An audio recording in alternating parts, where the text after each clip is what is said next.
Então, dando continuidade, né, à parte histórica dessa conferência, a gente vai entender um pouco esse processo que o conceito de saúde teve ao longo das sociedades, culturas e ao longo do tempo, né? Então, antes de começar, eu queria falar o seguinte, que esses conceitos históricos, né, históricos, que é importante esse termo ou essa adjetivação, significando que esse conceito que é construído historicamente pelas pessoas, pelos humanos, né, eles são transformações, como está escrito aí, ó, são transformações que ocorreram nesse conceito e na experiência que se retroalimentam ao longo do tempo, organizando e acaba legitimando práticas e instituições. E o que é isso? Legitima, então, a maneira como a gente cuida das pessoas, legitima a maneira como a gente diagnostica situações de normalidade, situações de não normalidade ou anormalidade, situações então, de doenças, situações de saúde. Então esse conceito ele acaba retroalimentando, mas também organizando e legitimando em cada momento histórico, em cada cultura, em cada situação, as práticas e as instituições. Queria já deixar aqui registrado que a autora Dina Sereznia, Os Sentidos da Saúde e da Doença, da editora Fiocruz, e a base, né, pelo menos a base até dessa conferência também, ela levou em consideração esse livro também aqui, além do livro do Naumar de Almeida Filho, que é O que é Saúde. Tá? Então vamos em frente. Então essas transformações, apesar da... é interessante, as diferenças históricas no modo de explicar as doenças não apresentam um padrão evolutivo. Isso segundo a Sereznia. E eu concordo, tendo a concordar com ela sim. Então não há um padrão que evolui, né? Uma concepção de saúde e de doença numa época passou para outra época depois de 100 anos, 50 anos, 200 anos e mudou o jeito de pensar sobre saúde e doença, quer dizer que evoluiu necessariamente? Não parece ser um padrão, na verdade, certo? E porque a gente vai ver que há situações de conceito de saúde que aparentemente parecem mais adequadas do que outras e foram anteriores a outras. Né? Então há uma sensação de que há uma possibilidade de evolução e uma possibilidade de acumulação linear e crescente. Né? Mas não parece ser, na verdade, o que ocorreu e o que ocorre com o conceito de saúde e de doença.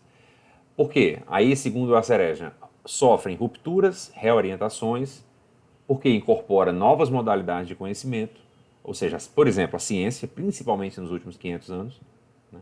E também nas práticas sociais. Né? Não vamos nem negar o que aconteceu, por exemplo, no último século XX, em termos de experiências, né, de práticas sociais mais socialistas, menos socialistas, mais capitalistas, menos capitalistas, por exemplo. Né? Isso tudo influi na maneira como a gente entende saúde e doença. Então vamos seguir em frente, né? E aí vamos dar uma olhada em alguns dos principais aspectos históricos. Né? O primeiro ponto de início que a gente pode colocar aqui é os que a gente chama de coletores e caçadores. Né? Então vocês estão vendo aí que essa época, o Ken, né, é uma época bastante antiga, seria a época antes do advento da agricultura. Né? Então, como é que se pressupõe que a crença ou o conceito e a experiência de saúde era nessa época? Aqui está escrito, o doente era vitimado por demônios, espíritos malignos, mobilizados por inimigo ou castigo divino. Então a base do conceito de doença e de saúde seria essa questão de demônios, espíritos, né, castigo. E aí qual era a maneira de cuidar dessas pessoas que estavam aí mediante esse castigo, a esses espíritos? Era através de oferendas, sacrifício para deuses, normalmente, ou forças, né? Através de pessoas específicas que teriam esse acesso privilegiado. Aí tem os xamãs, sacerdotes, feiticeiros, curandeiros. Então, tudo isso era a base, vamos dizer assim, dessa época. Né? E esse conceito de doente vitimado por demônios, espíritos, aparentemente não deixou de existir, mesmo nos dias atuais. Vamos em frente, vamos passar para o próximo, e a gente vai seguindo mais ou menos no tempo, a gente vai entrar um pouco agora na Índia, né? E por quê? Porque também é uma sociedade de cultura milenar, e isso é muito antigo também. Então, o conceito lá na Índia né, seria de doenças como desequilíbrio. Desequilíbrio. Vocês vão ver que esse desequilíbrio vai se repetir em várias instâncias, em várias culturas, em várias épocas. Então, doenças como desequilíbrio de elementos ou atributos funcionais. É interessante que tem na medicina que a gente chama, né, medicina Ayurveda, né, da Índia, né, e tem uma prática e uma incorporação muito forte dos movimentos do corpo, por exemplo, com a yoga, né? Então acaba tendo um aspecto de promoção da saúde fortíssimo, tá? Então a aptidão física, do ponto de vista ayurvédico, está aí escrito, é a capacidade de suportar certos extremos, né? Calor, frio, fome, sede, fadiga. A purificação para erradicar a doença seria por jejum, ou por transpiração, secagem, ou por lubrificação, massagens, né? Então muito movimento envolvido aí. E tinha também uma fitoterapia, né? Ou uma preparação de ervas, compostos minerais também, para utilizar na parte de assistência mesmo e tentar resgatar, né, a pessoa do desequilíbrio que estava antes. Então eu sei que seria a Índia, né? E também temos essa medicina Ayurveda e essas práticas ainda hoje também, né? Se a gente seguir em frente, seguir lá para o lado agora dos chineses, a gente vai ter um conceito ou uma experiência, né, de saúde e doença que era causada também pelo desequilíbrio. Olha só. Né? Mas aí eram elementos do organismo humano, que seria influência do ambiente, dos astros, clima, insetos, animais, de maneira super ampla. Né? E havia um conceito desse yin e yang, que seria os opostos, uma coexistência integral. Né? Existia um equilíbrio entre esses opostos. Além disso, tem também toda uma conceituação de 5 elementos, para quem fez ou faz especializações, por exemplo, em medicina chinesa, tudo isso ainda está em vigor. Né? Então, os cuidados e assistências envolvidas nisso era o quê? Era para reequilibrar a energia interna, a partir de terapêuticas como a acupuntura, que está aí do nosso lado, e com comprovações científicas do ponto de vista ocidental, né? O Douyin, a fitoterapia e ventosas. Tudo isso está coexistindo. A gente sabe que isso existe e tem resultados realmente palpáveis, inclusive com experiências empíricas, né, sendo validadas, de certa forma, pelo olhar científico ocidental. Se a gente seguir em frente, agora a gente vai chegar na Grécia, que é a nossa base, inclusive, ocidental. Isso é importantíssimo a gente saber. Então, o conceito ou a experiência das teorias chamadas hipocráticas, né, elas compreendiam, então, a doença como perturbação da harmonia, né, entre corpo e natureza. Então, traz muito forte essa questão da natureza, mas olhe bem, também é desequilíbrio aqui.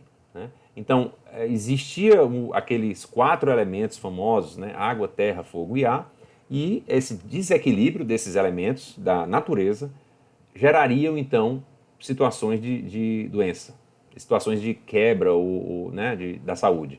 Então, a doença não vinha de exterior, né, de algo que está fora, que entrou no indivíduo, numa pessoa, por exemplo, mas sim é da interação.